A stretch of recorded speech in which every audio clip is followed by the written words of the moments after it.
ariko urashaka kubona umuntu adashonje akakubwira ati ntabara, ukamubwira ngo kanda gusengere mugende amahoro, n'umuhe n'igihumbagura ikiro cy'isukari, ubu koziki urumva.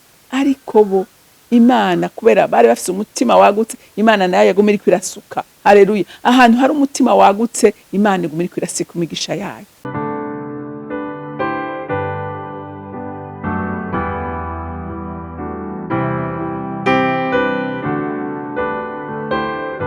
Bakunzi bahori Kanani TV, ndanezerewe kandi gusubira guhura namwe ngo tuganire ijambo ry'Imana. Ariko imbere yuko dutangura kuganira, reka tubanze dusenge. Mana data rugira byose uri mu ijuru, se umwami wacu Yesu Kristo, w'imiryango yose yo mu isi itirirwa n'indimi zose, giye bugufi imbere yawe ngo himbaza, nifatanya n'ivyaremwe byose Mana, bidahengeshanya kugushima. Inyoni ziriko ziraririmba zivuga ubukuru bwawe n'urukundo rwawe, zivuga ineza yawe, zivuga ukuntu zikunda uzitwararika, ntizirima ntizigira n'ibigega, ariko urazigaburira. Umwana w'umuntu waremye mu ishusho ryawe, niko atatu gushima, niko atatu kuninahaza. Wamuremye umurutisha ivyaremwe byose kandi umuha kuganza ivyo yaremye. Reka imitima y'abana bawe itahure urukundo rwawe, imitima y'abana bawe itahure imbabazi zirengeye izindi, itahure agaciro wahaye umuntu. Uzobukoze mwami Imana. Data ndagushima kandi ndagukunda ko amajambo yose avugwa adashobora kugwa mu ivu ribi, ariko harayagwa mu ivu ryiza kugira ngo ashobore kumeza imbuto nziza izogira ikimazi kururunganwe. Mana ndagushimiye kandi ndakubashe, icubahiro cyose n'amashimwe yose aba yawe. Nkaba ndabisenze ndavyizeye kuvyumvise mu izina rya Kristo Yesu. Amen, amen. Uyu munsi turasubira tuganire duheraheza ku vyerekeye Pentecote, Saint Esprit. Ndibaza ko ari cigwa cacu canyuma uyu munsi. Twari tukimaze ko imisi itari mikeyi kugira ngo turabe yuko abantu bashobora gutahura ubushobozi bwiwe, akamara amaze, utamugira uko amera, umufise uko amera, kugira ngo by'ukuri tugaragaze ubuzima bw'Imana. Abana b'Imana by'ukuri turapfuye kuko twishwe no kutamenya, ariko iyo umuntu amenye arashobora guhinduka agahindukira. Rero ndizeye ko amajambo tumaze imisi tuganira atapfuye ubusa. Reka rero tusome mu vyakozwe n'intumwa igice cya 2, turahera ku murongo wa 43 dushikane ku murongo wa 47. Turabe igituma uyu munsi ishengero ridashobora kugaragaza ubuzima bw'Imana. Ikibuze habuziki kugira ngo ishengero isubire kugira ubuzima ishengero ryahoranye. Haleluya. Hashobore kuba ikangura, hashobore kuba kanguro, abantu bashobore gusubira kunezererwa iby'Imana. Turabe igituma. Reka rero dusome ingene abakristo ba mbere basangere vyabo. Umuntu wese ategwa n'ubwoba, kandi utwumiza n'ibimenyetso byinshi byakogwa n'intumwa. Abizeye bose baba hamwe basangira ivyabo byose, amatongo yabo n'ibintu vyabo barabigurisha bakabigabangana bose, bakurikije ukuntu umuntu wese akenye. Kandi iminsi yose bashishikara kuja mu rusengero n'umutima uhuye, kandi iwabo banyanyagura umutsima bakarya banezerewe n'imitima itagira akarohe, bahimbaza Imana, kandi nabo bashimwe n'abantu bose. Umwami Imana akabongera iminsi yose, abama barakizwa. Amen. Urumva mu gihe cy'intumwa ngo barahura bakagurisha ibintu byabo, bagasangirira hamwe, bagafashanya.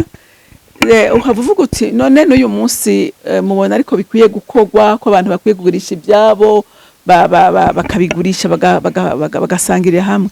Sivyo ngomba kuvuga, ariko ikintu ngomba kuvuga, ndagomba kuvuga ku mutima w'urukundo. Ndagomba kuvuga ku mutima w'urukundo, naho utogurisha ibyawe, ariko urafise wewe ko Imana ishobora kuba yagucishijemo umugisha, ukabera umugisha abandi. Haleluya. Ariko mwitegereze, mwihweze no mu mashengero, hariho nk'amashengero mpora nitegereza, ugasanga umurongoza arahantu ubona ari muri rwagwego rumwe rugera nk'ariya hejuru rutangira n'urwa president. Ariko waraba intama rongoye ugasanga harimo n'abatiga amashure, ugasanga hari n'abatagira aho baba, ugasanga hari abatagira ico bambaye, ugasanga nta kintu cy'urukundo na rutoyi cyo kubabarana kiba mu ishengero. Ibyo bisigura iki? Ibyo bisigura yuko iyerekwa ryawe rigera hagufi. rigera hagufi kuko uri umurongozi ubundi ukwiye kwitwararika intama ukaraba intama ukazitwararika ukamenya ishonje ukamenya icumbagira ukamenya iyimuga ukamenya ingene ushobora kuyisindagiza kugira ngo ishobore gukomeza urugendo. Ariko uyu munsi urabe mu mashengero menshi n'intama itsitaye no gukubita ku kanono bakirukana. Noneho Mpwemu yera araganje, Mpwemu yera arimo. Twarabonye neza n'ababwiye ejo bundi ngo Yesu Kristo Petero amwihakana yari kucamwirukana. Petero akora amakosa, wazi ko yakora amakosa menshi. Iyaba abarongozi b'uyu munsi baba bamwirukanye kandi ari wazoba pilier de l'église, ariko yamwirukanye. Yesu Kristo bamuzanira wa mugore asambana, bose baje bazanya amabuye yo kumutera, ariko bamushikanye imbere yiwe aravuga ati nta ngorane, kosa ryakoze kandi byagezwe niko bivuga ko yicwa, atari ku muntu umwe ashobora kumubanza kumutera ibuye na utarakora icari niwari mutera. Rero ikibazo tugira kandi giteye ubwoba, kandi Satani yamaze kudushobora, arazi intege nke zacu, arazi ati ugiye kugira nshobore gufata Renirida neza ndamufate ndamukure mu gikogo, reka ndamuteranye na naka, reka nzane iki kintu kiratuma hungabana. Bya bintu abivemwo yerekwa yarafatanije na mugenzi we ripfe. Kubera iki? Kubera azi neza ko jewe ni nabafatanije uyu munsi ndiko nkorana na Thierry, ni nabafatanije na Thierry, Imana ikaba yabutsize mu nzira zanje Thierry. Satani aragerageza uburyo bwose ashobora kuzana akantu hagati yanje na Thierry kugira ngo igikorwa gihagarare. Ariko gihe mfisi yerekwa, mfisi ishurirwa rya Mpwemu yera, ndamenya ngo aye umwasa araje, umwasa ararasha umwami, aragomba kuza guhagarika kino gikorwa. Aho gusamburana ahubwo tugafatana amaboko tukiyunga tugasenga, niko se ryabaye tugasabana imbabazi. Nguyu umutima w'Imana, mugabo uyu munsi murasengana n'umuntu, muratangurana igikorwa n'umuntu, mu minsi ibiri mukaba umwe araba hari uwundi araba hari. None iryo shengero ryokura gute? Abana b'Imana bugaburirwa gute? Abana b'Imana bokura gute? Absence ya Mpwemu yera. Mpwemu yera nta nari mahutiraho. Mpwemu yera yagira imbabazi, agira urukundo, umva yamarikwa ashaka ko ibintu byose bigenda neza.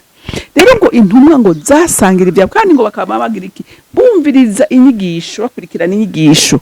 Haleluya. N'umuntu wese ategwa n'ubwoba ngo kandi ngo twumviza n'ibimenyetso byinshi byakogwa n'intumwa. Iyo hari bitangaza, iyo haba ibintu bituma abantu babona ko hari ikintu kizima, hari ubuzima ahantu, barahagendera, barakunda kandi bifuza gusa nabo. Mugabo uyu munsi amashengero menshi hari abantu bakora ati none gukizwa nka naka byomarira iki? Ariko urumvaho dutukisha izina ry'Imana. Urumva ngo abizeye bose baba hamwe basangira ivyabo, amatongo yabo n'ibintu byabo barabigurisha bakabigabana na bose,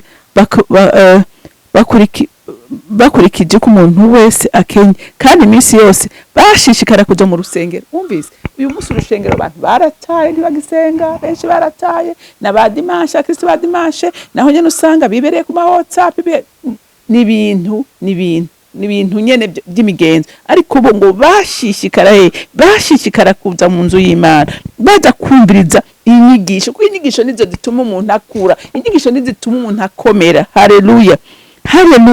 Ngo kandi iminsi yose bashishikara kuja mu rusengero ngo n'umutima uhuye. Mwavyumvise?